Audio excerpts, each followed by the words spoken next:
aí, Vitor Costa. Tá bonzinho, né, Vitor? Tudo bem, graças a Deus. Vamos lá, o direto da redação especial Copa do Mundo de Clubes.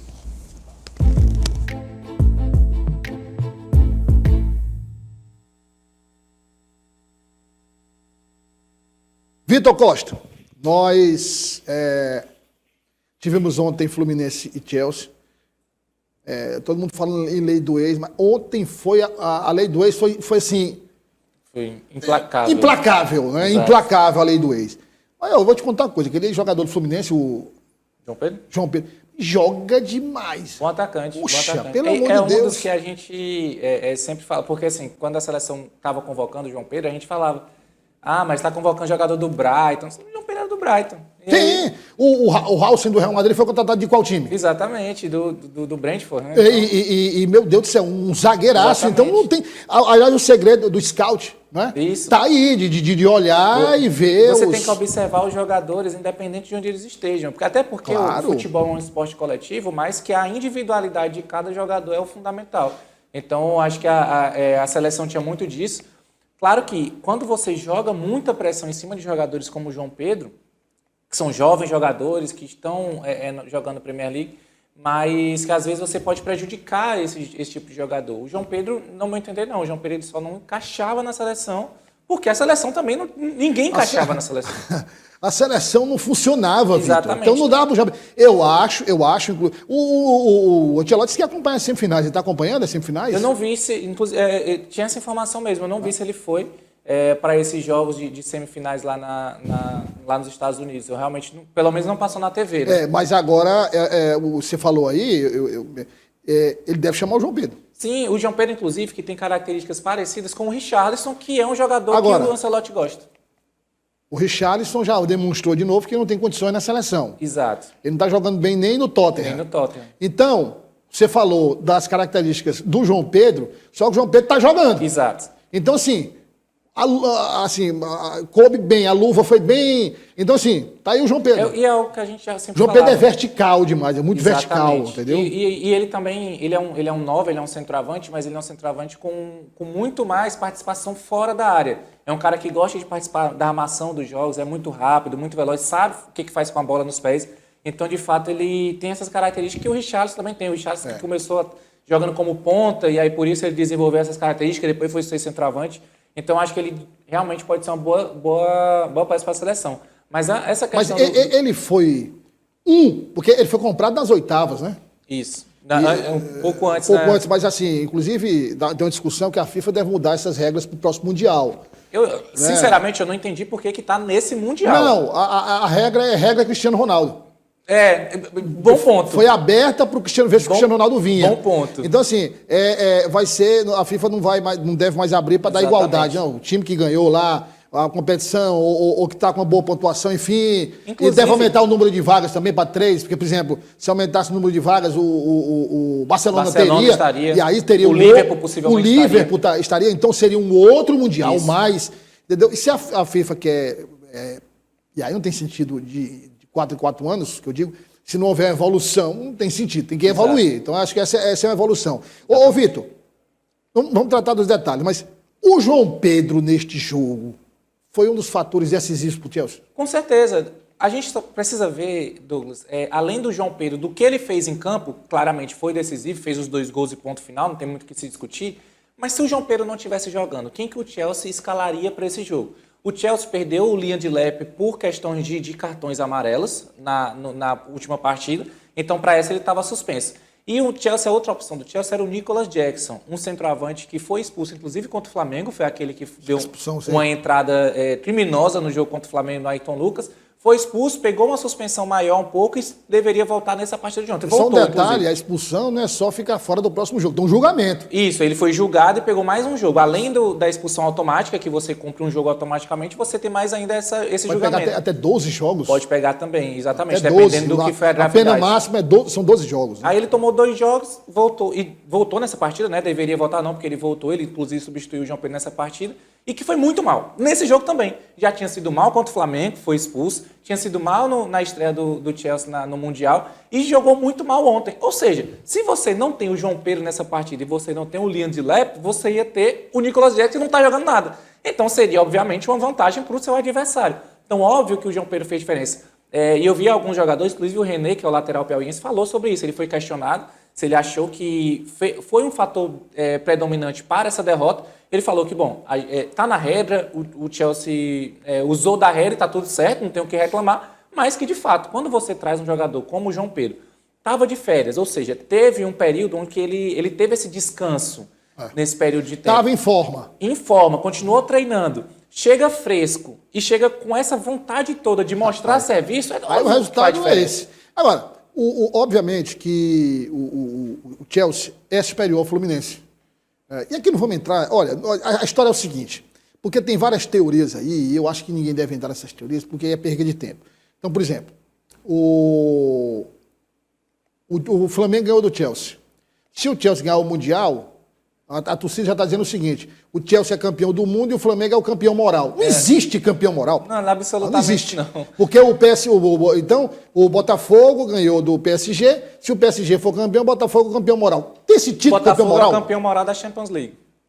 Da Champions League, entendeu? Então, assim, não tem. Então, todos os clubes brasileiros fizeram excelentes papéis. Exatamente. Excelentes. O Fluminense foi o melhor deles. Eu ia até propor para a gente ranquear os brasileiros. Ranquear, vamos aproveitar para ranquear logo. O meu ranking é Fluminense, Flamengo, Palmeiras e Botafogo.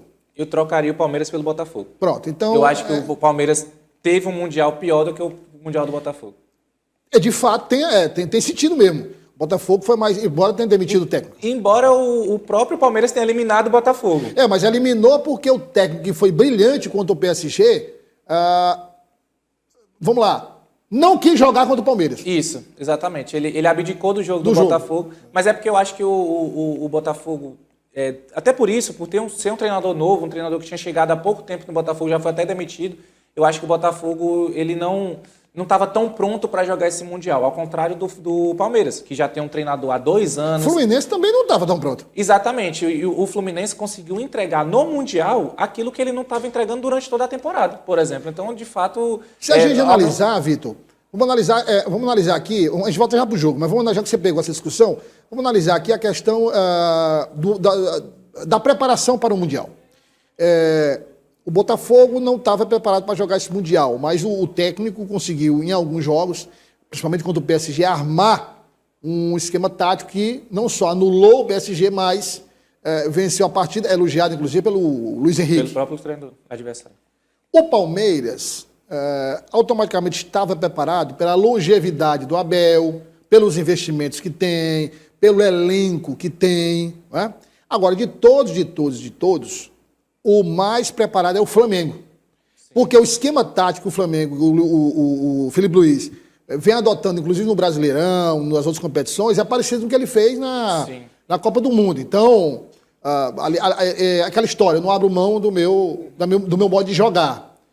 E o Fluminense foi destaque, porque o Fluminense construiu um esquema para o Mundial, se adaptou a cada adversário. Jogo. Então, exatamente. O Renato de longe o técnico mais... Em termos de Copa, sempre quando a gente vai para uma Copa do Mundo, a gente fala que, agora na Copa do Mundo são 7 jogos, são 7 finais. Você conseguindo ganhar essas 7 finais, você é campeão da Copa do Mundo. Obviamente que dentro da fase de grupo você pode mesclar jogadores, dependendo de como for a classificação, mas você precisa jogar aqueles 7 jogos. Não interessa o que você fez nos 4 anos anteriores, etc.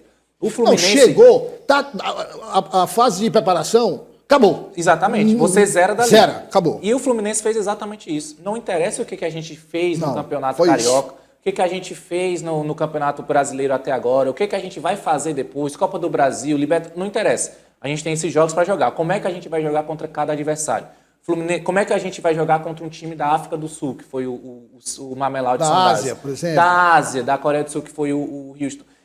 O Houston não, perdão, o Ulsan Hyundai. Como é que a gente agora vai fazer para enfrentar o Borussia Dortmund, que inclusive foi uma ótima exibição do Fluminense contra o Borussia Dortmund. Merecia ter ganho. Exatamente. Passamos de fase. O que a gente agora vai fazer para conseguir chegar nas quartas de final? O Fluminense foi construindo essas classificações e chegou na semifinal contra um time superior. E não foi feio, não. Pelo contrário. O que eu acho, eu assisti uma parte aí do jogo, eu acho o seguinte, o Fluminense, que fez muito bem isso, mas marcou mal as laterais. Sim. Não tinha, você não via... Não entendi, inclusive, por que é que o Samuel Xavier não foi o titular no lugar do Guga. Você via um esquema tático do Fluminense com 3 zagueiros, você via uma linha defensiva que ia de lateral a lateral. Isso. Então você tinha uns buracos nas laterais. Você não tinha uma marcação pressão, ou seja, você tinha ali muitas vezes o Fluminense marcando no meio campo. A primeira linha de combate do Fluminense no meio campo. Então aconteceram algumas falhas. E o Fluminense teve também uma Mas mudança. teve gols aí que o Cucurella tirou em cima da linha. Teve um pênalti muito discutível. Então, assim, o Fluminense também jogou. O Fluminense foi amassado pelo Chelsea. Não, negativo. Não foi amassado. Ontem, inclusive, foi um bom jogo. Foi um bom jogo, assisti o jogo por completo. Foi um bom jogo de se assistir. Um jogo onde os dois times construíram boas jogadas, tiveram boas chances de gols. Fluminense com o Hércules teve 2 boas chances de gol. Uma que foi essa que o Cucurella tirou em cima da linha e outra que ele não conseguiu finalizar. Essa questão do pênalti que é muito discutida. Aqui no Brasil, pênalti, claro. O juiz marcaria em campo, o VAR iria aceitar a marcação e ponto final. A argumentação é de que o braço estava embaixo. Em posição natural. Em posição natural. Exato. E que a bola bateu lá e desceu em posição natural. Não houve assim eu concordo. Não mudou a trajetória. Se eu fosse o dono do futebol, eu também acho que esse tipo de pênalti não deveria ser marcado, porque para um jogador é muito complicado você controlar o seu braço em todos os momentos do jogo. Você vê que a maioria dos zagueiros coloca, quando vai dar no combate, coloca a mão atrás. Isso. Mas você se movimentar com aquela mão atrás é complicado. E ele não estava no momento de combate. A bola tinha sido lançada, tinha acabado de passar por um jogador dele. Então, assim... É uma situação que é muito complicada e é muito difícil o jogador conseguir controlar o seu braço o tempo todo. Então, como ele estava com o braço para baixo e a bola meio que divide entre o braço e o corpo, eu particularmente também não marcaria pênalti, eu acho que o juiz acertou. Mas é importante dizer, e eu acho que esse é um ponto de reclamação do torcedor do Fluminense. Esse tipo de lance, o VAR tem que ter absoluta certeza para chamar o juiz para rever, porque o juiz marcou em campo. Ao meu ver, o VAR deveria ter respeitado a marcação do juiz em campo. E naquele momento seria 1-1. Então o jogo poderia ter mudado bastante com esse possível pênalti, essa possível compressão. Você vê nas imagens reprisadas assim, que o VAR não... Quer dizer, chamou, mas... Realmente... Como o árbitro marcou em campo, eu acho que o VAR deveria ter total certeza. Eu, particularmente, eu não tenho total certeza. Eu acho que o VAR poderia intervir, e intervém, mas assim, muito mais quando o pênalti... Quando é pênalti, não é marcado. E não é marcado, exato. Eu acho que o contrário é muito mais fácil. Agora, e também se ele marcar, e for uma coisa muito discrepante. Isso. O ponto é justamente esse. O VAR tem que olhar e tem que pensar. Esse pênalti aqui é indiscutível. Não foi pênalti de maneira nenhuma. Então, acho que não tem como ele dizer isso. Naquela lance. Olhando aquele lance, não tem como você dizer. Não foi pênalti de maneira nenhuma. Então, acho que como eu falei, eu não marcaria o pênalti. Eu acho que numa situação dessa não é pênalti. Mas eu deixo muito aberto para o torcedor do Fluminense reclamar. Eu vejo muita gente falando, mas o Renato vem tão bem, eu sabia que não era essas coisas e tal. Cara, gente, pelo amor de Deus, o Renato fez a melhor atuação da carreira dele.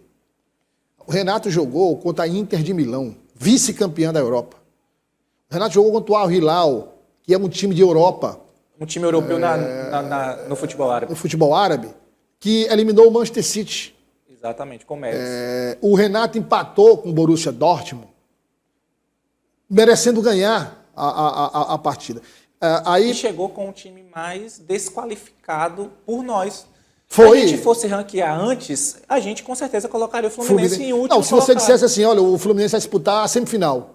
Vamos lá, quem é que aposta? Exatamente. Acho que ninguém. Ninguém apostaria. Só os tricolores mesmo. Exato. Agora, vamos lá.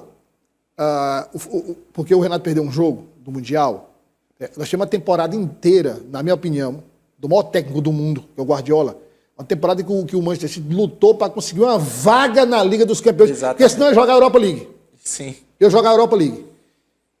E o Guardiola iria sair, se tivesse ocorrido tudo bem, o Guardiola tivesse pelo menos ganho a Premier League, o Guardiola ia sair na temporada passada. final da temporada. Só ficou porque foi um desastre, eu não queria deixar essa imagem Exato. dele. Então, assim, o Guardiola foi uma temporada inteira.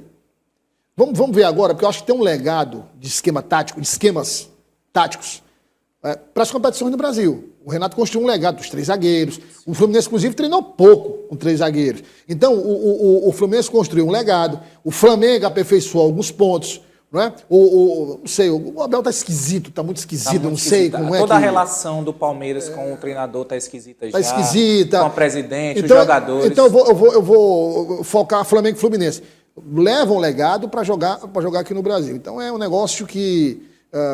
O Fluminense é o que saiu mais fortificado. Mais. Até não só pelo que ele fez durante a competição, que foi chegar na semifinal, o único brasileiro a chegar. Isso, obviamente, fortalece bastante. Mas pelo que ele construiu durante toda a competição. Acho que isso é muito forte. Os esquemas que o Renato adotou Isso. e todo o know-how que se adquiriu Hoje um time brasileiro para enfrentar o Fluminense vai olhar diferente. Com certeza. O próprio Guga, que é o lateral do Fluminense, falou que agora os caras vão jogar contra a gente com uma vontade danada. O próprio Flamengo, que é o grande rival, vai... Sim. Inclusive, a volta do Fluminense vai ser complicadinha, tá? Tem Fla-Flu, tem Palmeiras, Não, agora tem aí, São Paulo.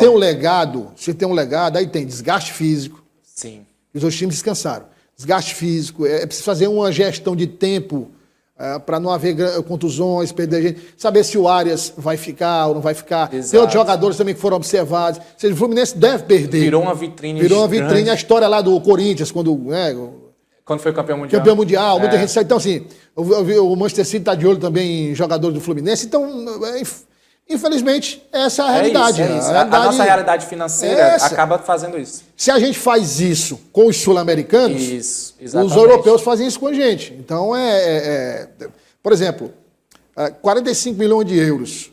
É um dinheiro que, por exemplo, o Flamengo pode comprar o Mastotuono que o Real Madrid comprou? O Flamengo tem esse dinheiro para dar 45 milhões de euros? Sim. Que terminou gerando 60. Teria trocado pelo menos uns 4 jogadores para conseguir. Que dá o quê? Dá quase 200 e poucos milhões de reais. É um garoto, era um investimento a longo prazo. E aí? Então não tem, quer dizer, um negócio que... Competição Bom, aí hoje a gente mantém aquela previsão do último direto da redação, né? Hoje, quer dizer, é uma batalha campal,